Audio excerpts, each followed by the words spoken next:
Coming up on the show, it's midterm break on the campus of St. Bonaventure University, but the intensity is starting to pick up for the sports teams. And later, I sit down with Harley Thompson of the men's cross-country team. This is Bona Sports Weekly.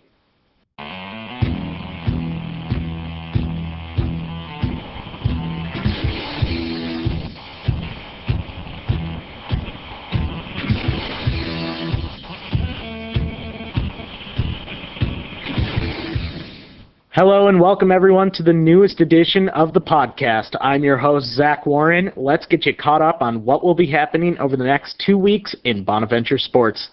The women's soccer team is on the hunt for their first conference victory of the year after dropping both of their games last weekend.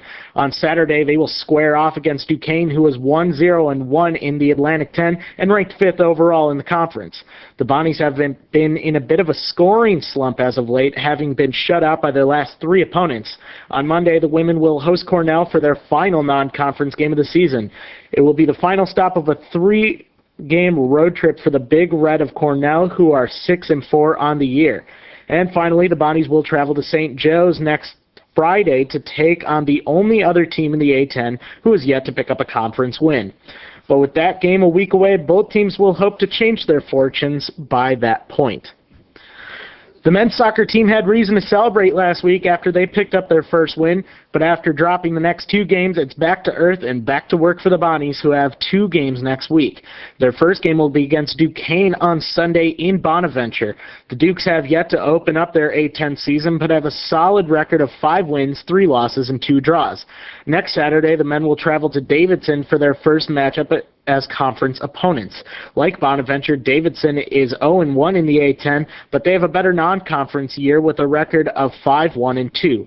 The Bonnies will look to build on some positives in their recent games.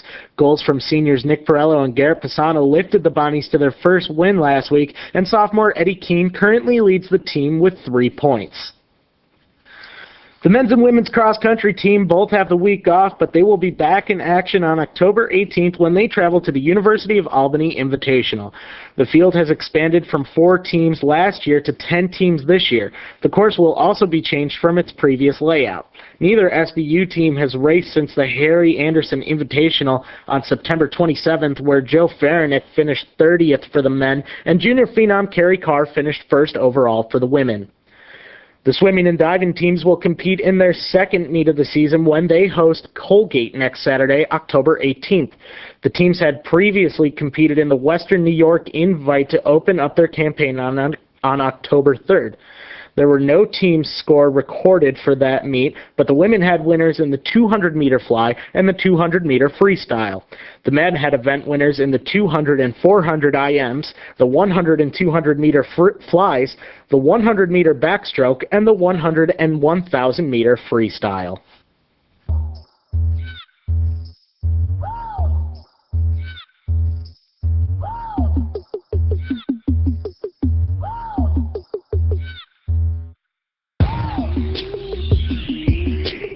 All right, I'm sitting here with Harley Thompson, senior of the men's cross-country team. Harley, thanks so much for coming on the show today. Thank you for having me. So how do you think the season's going so far?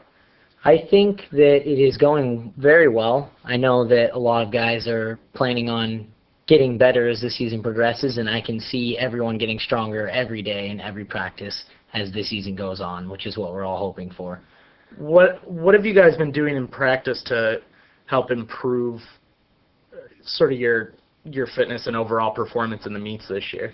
A lot of what we're doing is working together this year in workouts, which we haven't been able to do in the past. We have a lot of guys, especially towards the front, that are all really similar in times and pacing, so we're able to all run together and work off of each other's times when we're trying to hit our workouts and run them as fast as we're supposed to be going. And it helps us to run those and be even better than what we actually think and want to be.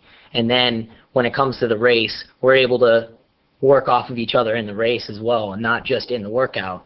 So it all kind of connects together in the end. Yeah, that's one thing I talked about with Izzy in my interview a couple weeks ago with her, was that cross-country, a lot of people don't realize, at least people who don't really pay attention to cross-country, is that it is really very much a team sport. How does that camaraderie help you focus as an individual during a meet?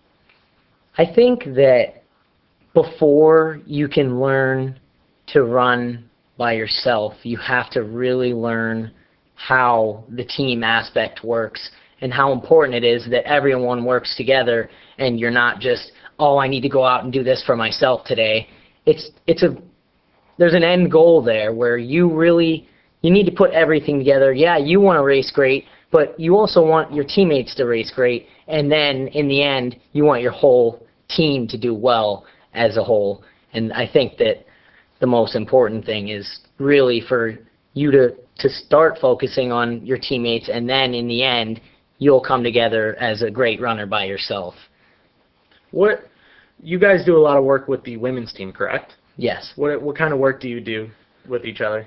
I think, well, we do a lot of bonding. The team is always together. We're always together at lunch, in classes. We hang out outside of classes. We do all kinds of things together, and sometimes we have practices together. We're obviously not running the same times or doing the same exact workout, but we get to see each other when we do our workouts and things and how hard we're all working, and it gives us a chance to motivate each other and realize how hard everyone is working and not just individuals or just the guys team and just the girls team.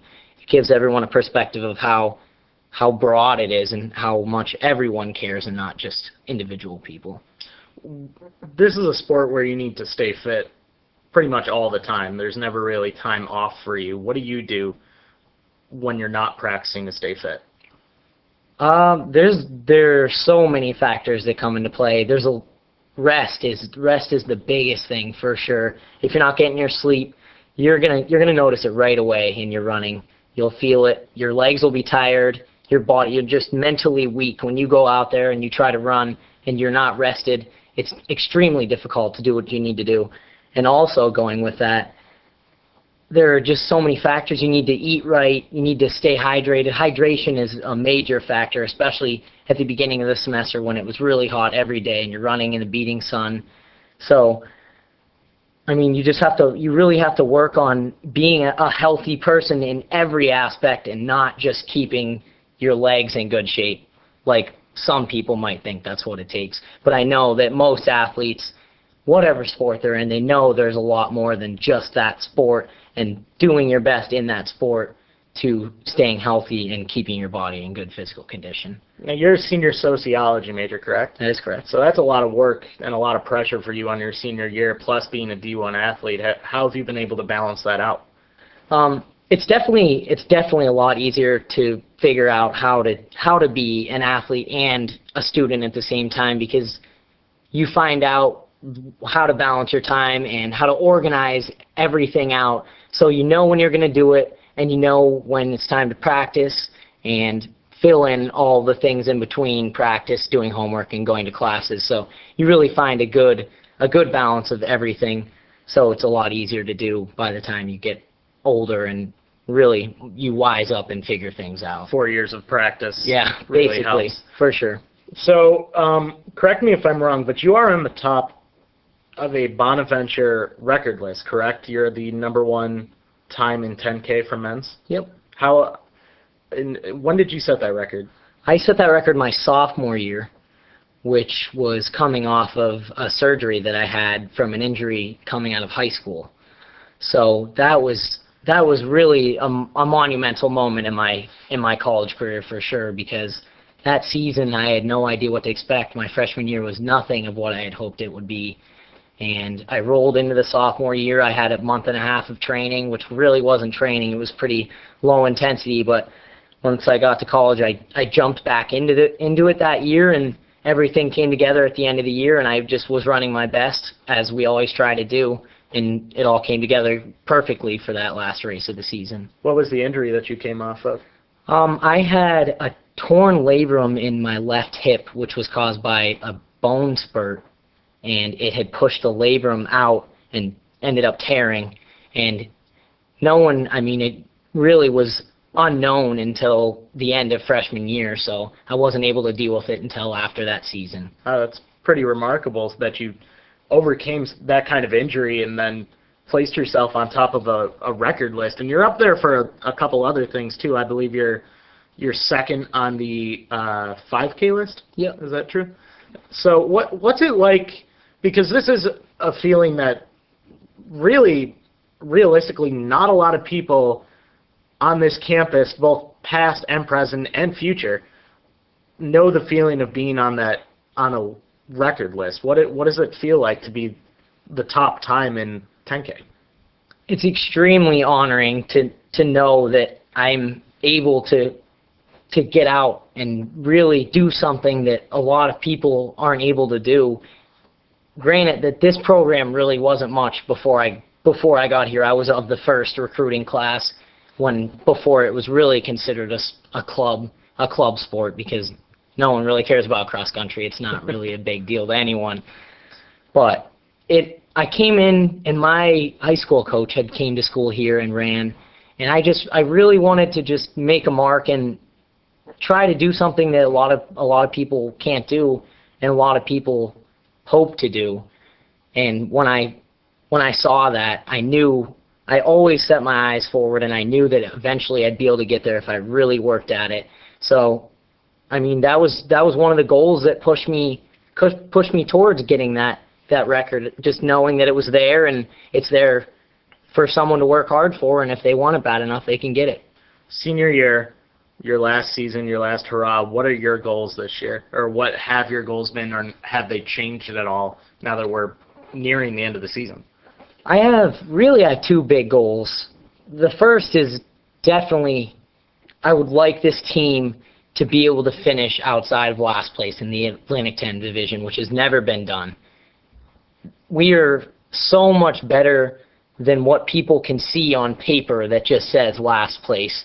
This is a Division I program, and a lot of people might not see it as a Division I program, but we're on a build, and it's going to get there, and we're going to get to that point where we're going to be competitive. And though we haven't been in the past couple of years, I'd really just like to beat a couple teams in that championship, so teams know that we're not the bottom of the pile anymore, and we're trying to be the real deal. We are the real deal. And my second goal is just to hold on, and I'd really like to get onto those record boards more, but I'd like to personal best everything this final year, which I've done so far.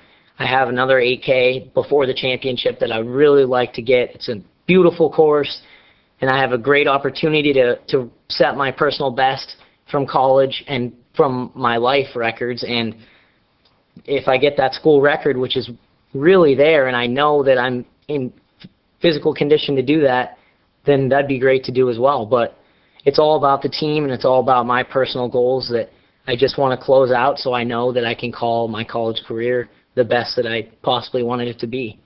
Looking at the team this year, do you think this is the year where you guys finally move out of the bottom of that table in the A-10? I think there's definitely a great chance. I know we have a lot of fluctuation going on the team, where some people, they're having some injuries here and there, little issues, but at the end of the season, we usually get to relax a little bit, and we get to all come together, and as long as we run well as a team and we can all work together, and we're all doing well individually, which is a part of the team, then I think that we can definitely be outside of that last place spot, and that would be just something that everyone on this team wants to and definitely needs to, but most of all deserves to experience after, especially the seniors, after 4 hard years of working and people still thinking that we're not the real deal. All right, so last question on a lighter note. What is a Division I athlete like you do on his break? Well, I'm a outdoors person, so I like to go home and just relax. I like to go fishing all day and just spend time with friends.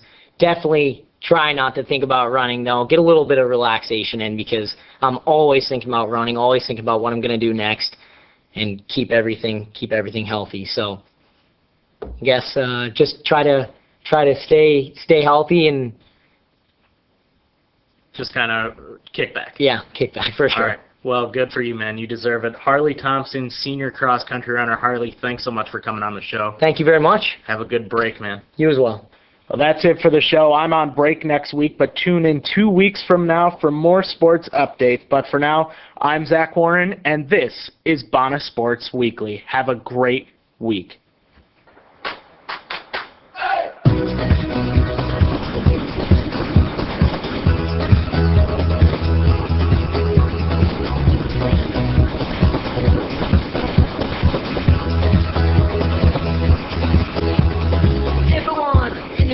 To hear, moving a little closer. Let me tell you about a love natural. Oh, that love actual.